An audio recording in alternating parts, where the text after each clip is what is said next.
ආයුබෝවන් ඔබ සියලු දෙනාටම holistic health journey සඳහා ඔබ සියලු දෙනාම සාදරයෙන් පිළිගන්නවා. ඉතින් මම අද වෙනද වගේම ඔයගලන්ට ප්‍රාථමික සෞඛ්‍ය සම්බන්ධ දැනුවත් කිරීමක් කරන්න තමයි බලාපොරොත්තු වෙන්නේ. ඉතින් ඔයගොල්ලෝ thumbnail එකේ දකින්න ඇති. ඉතින් මම අද කතා කරන්න බලාපොරොත්තු වෙන වැඩි කවුරුත් කතා නොකර. ඒ වගේම කතා කරන පිරිස් ගොඩක් මම දැකලා තියෙනවා සමාජ මාධ්‍ය පුවත්පත් පත්තර වෙන සංග්‍රහමගේ ඉතාමත් වැරදි තොරතුරු ලබා දෙන දෙයක්. ඒ වගේම බොහෝ දෙනෙක් මේව වෛද්‍යවරයෙක් ගාවට ඇවිල්ලා අහන්නත් බැරි වෙනවා.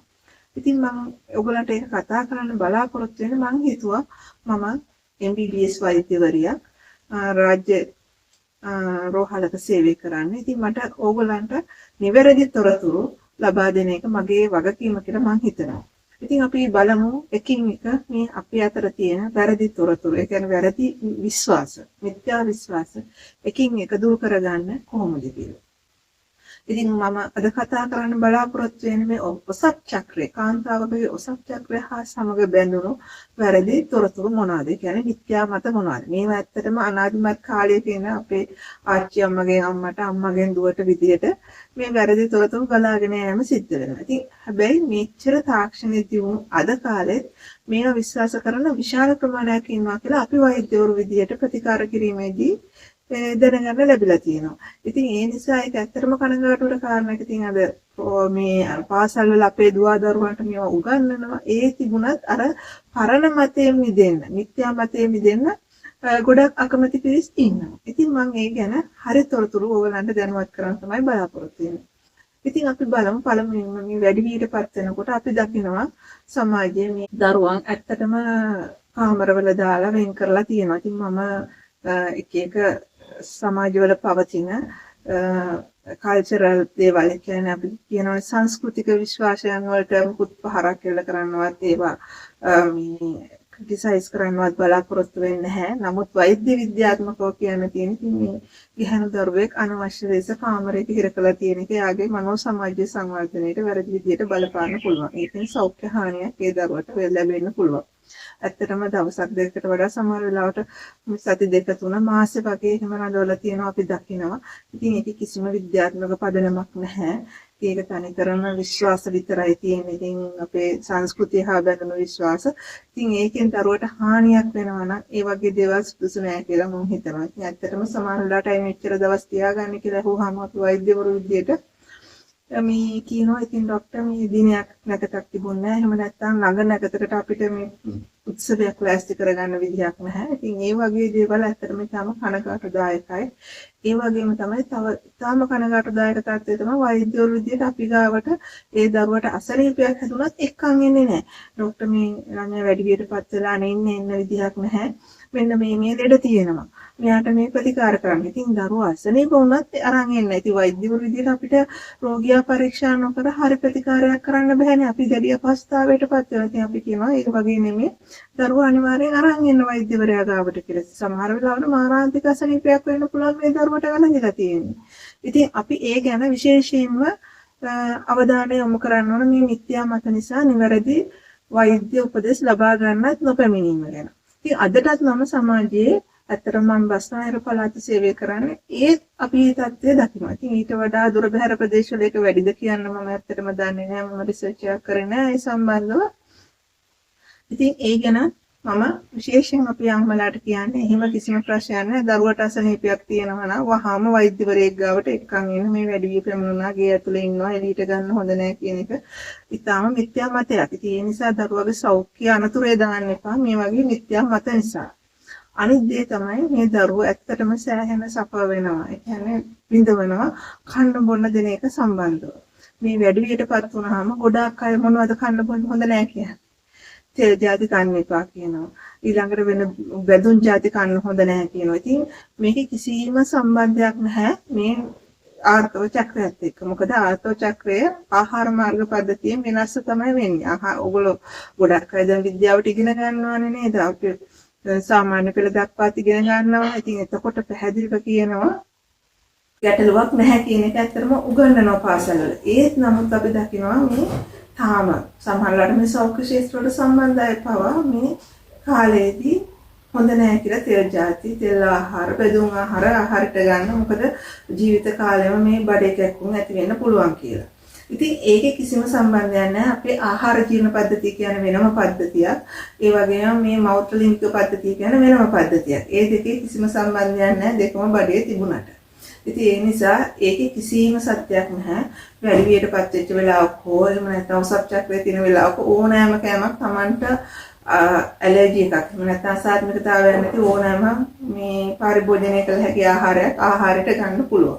ඒ වගේම තමයි සමහර වෙලාවට මේ අපේ දියණියන්ට ગેස්ට්‍රයිටිස් වගේ රෝග තියෙන්න පුළුවන්. ඉතින් එතකොට නම් මේ ඒ ආහාර ගන්න එක සුදුසු නෑ. මොකද ඒ ગેස්ට්‍රයිටිස් රෝගය හෝ වෙනත් මේ ආහාරයේ අසාත්මිකතාවයක් තියෙනවා නම් ඇරෙන්න මේ ඔසප් චක්‍රය නිසා ආහාර ගැනීමට කිසිම බාධාවක් නැහැ. ඕනම ආහාරයක් ගන්න පුළුවන්.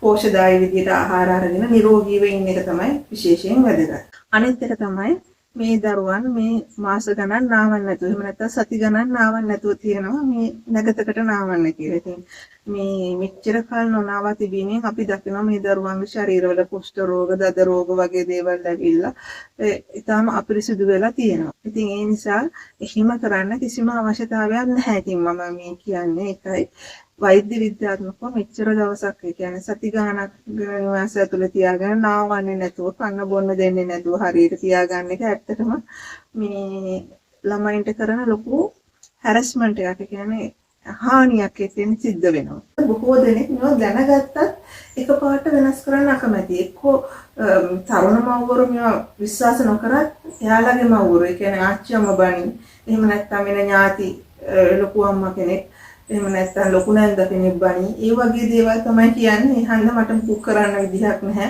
එහෙම නැත්නම් නැන්දම්ම බණි ඒ වගේ විවිධ හේතු නිසා දැනගත්තත් මේ හැරස්මන්ට් එක දිගටම සිද්ධ වෙගෙන යනවා. ඒ කියන්නේ මේ කරදරේ දිගින් දිගටම මේක පවත්වාගෙන යෑමේ දෙයක් මම දකිනවා සමාජය තුළ. දැනුවත් වුණත් ඒක පවත්වා ගන්න හදනවා මේ දේවල්.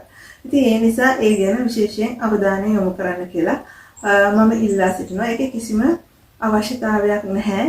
හොඳට නාලා පිරිසිදු වෙලා ඉන්න පුළුවන්. ඒ වගේම තමයි මේ ඔසප් චක්‍රයේ සිදුවෙන කාලයේදී නෑම සුදුසු නෑ මේ මතයක් අපේ කාන්තාවන්ට ඇවිල්ලා තියෙනවා. ඉතින් ඒක අපෙන් අහනවා මේ ඔසප් වෙනකොට නාන්න හොඳද කියලා.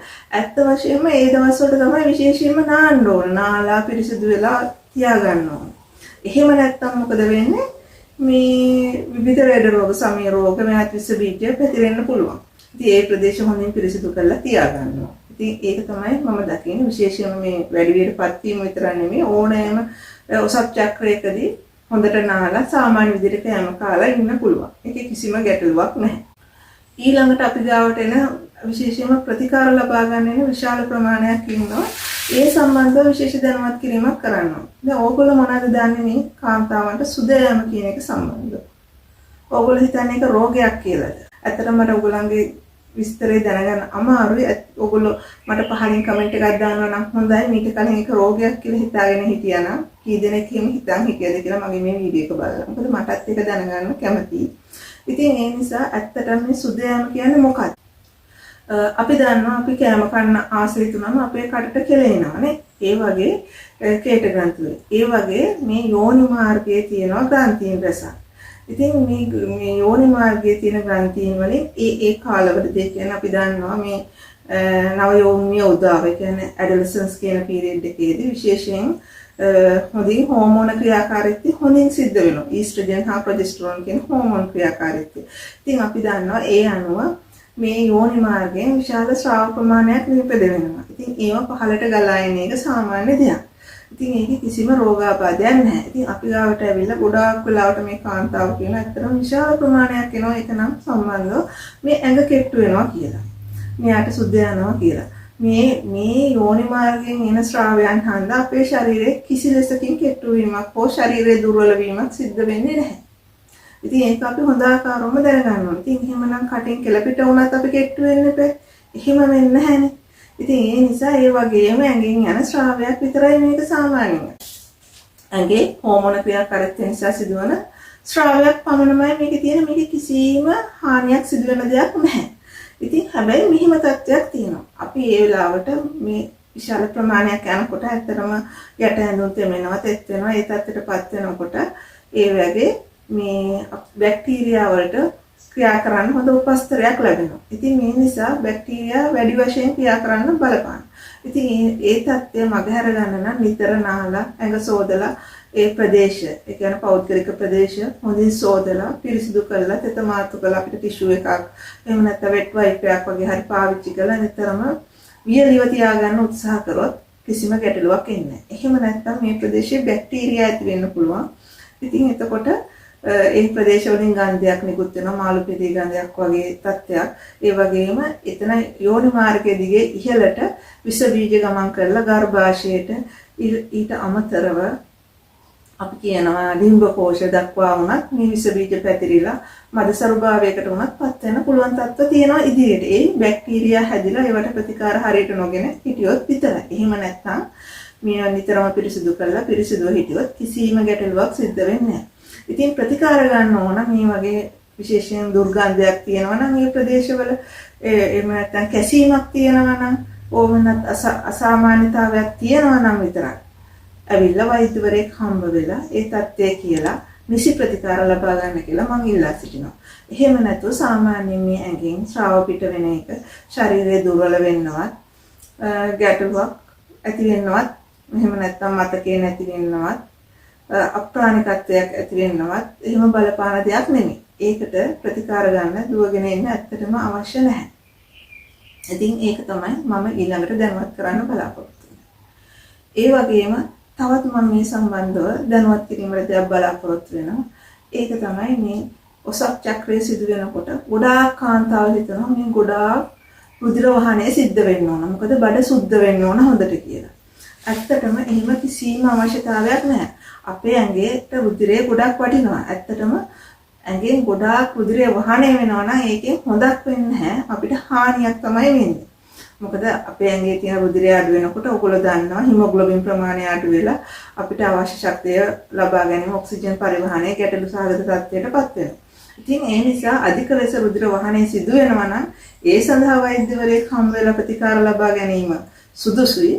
අධික ලෙස රුධිර වහනය නොවෙනවා කියලා මේ ටිකක් යනවා කියලා රුධිරේ ටිකක් තමයි පිට වෙන්නේ කියලා ප්‍රතිකාර ගන්න අවශ්‍ය නැහැ. ගොඩාක් යනවා නම් වෛද්‍යවරයෙක් හම්බ වෙන එක වැදගත්. ඉතින් ඒක තමයි මට අනිත් කියන්න තියෙන දේ. මේකෙදි බඩ සුද්ධ වීම කියලා දෙයක් නම් ඇත්තටම සිදු වෙන්නේ නැහැ. මොකද ඔයගොල්ලෝ දන්නවා ගර්භාෂයේ හැදෙන රුධිර කේශනාලිකා ගර්භණී වීමක් වුණ නැත්නම් බිඳ වැටිලා ඒක මේ ගර්භාෂය දිගේ දවස් 2-3ක් සමහරට දවස් 5ක් වගේ තියෙන්න පුළුවන්. ඉතින් ඒ නිසා ඒක ගැටලුවක් වෙන්නේ නැහැ. වැඩිපුර යන්නේ නැහැ කියන එක. පැහැදිලි නේද ඉතින්? ඒ වගේම තමයි මම තව දැනුවත් කිරීමක් කරන්න කැමතියි. මේ ගොඩාක් කාන්තාවක ගැන තියෙනවා මිත්‍යා මත මේ සම්බන්ධව ඉල්ලා අපෙන් ප්‍රතිකාර ලබා ගන්න හදනවට වඩා ඇත්තටම ඒකට ප්‍රතිකාර ලබා ගැනීම අවශ්‍ය නැහැ. ගොඩක් කාන්තාවක් හිතනවා මේ වේදනාව ඇති වෙන එකත් ගැටලුවක් කියලා. ඉතින් මේ කාලේදී ගොඩක් වෙලාවට කොන්දේ කැක්කුම, බඩේ කැක්කුම, එහෙම නැත්නම් දහඩිය වැඩියෙන් දාන්න පුළුවන්. ඒ වගේම වමනේ ඇති වෙන උපකාර ගතිය, මල පහ පිට කිරීමේ ගැටලු වගේ විවිධ දේවල් මේ හෝමෝන ක්‍රියාකාරීත්වය එක්ක ඔසප් චක්‍රයේදී සිදු වෙන්න පුළුවන්. ඒ වගේම තමයි ඔසප් චක්‍රයට කලින් පියවර වල වෙනස්කම් සිද්ධ වෙන්න පුළුවන්. ඒවා මේ ඔසප් චක්‍රය හා බැඳුණු සාමාන්‍ය කාන්තාවන්ට අත්දකින්න ලැබෙන අවස්ථා. ඉතින් ඒ ගැන ඕගොල්ලෝ සාමාන්‍ය දෙයක් වශයෙන් සලකන්න පුළුවන් දේවල් තමයි ඒ සියලු දේවල්. ඉතින් මම හිතන්නේ ඕගොල්ලෝ මීට කලින් මේ වගේ දේවල් පිළිබඳව මිත්‍යා මතවල එල්බගෙන හිටියනම් දැන් හරි ඒ අවස්ථාවක් තියෙනවා. ඒ දේවල් වලින් මිදලා අපි හරි දෙයට යන්නේ. ඕගොල්ලෝ දැක්කොත් මේ වගේ වැරදි දේවල් සිද්ධ වෙනවා. ඉතින් ඕගොල්ලන්ට දැනුවත් කරලා ඒවා නිවැරදි කරන්න උනත් අවස්ථාවක් තියෙනවා. ඉතින් මම ඒකයි මගේ මේ YouTube channel එකෙන් බලාපොරොත්තු. ඉතින් මම එක්ුණාට ඕගොල්ලෝ සියලු දෙනාටම බොහොමත්ම ස්තුතියි.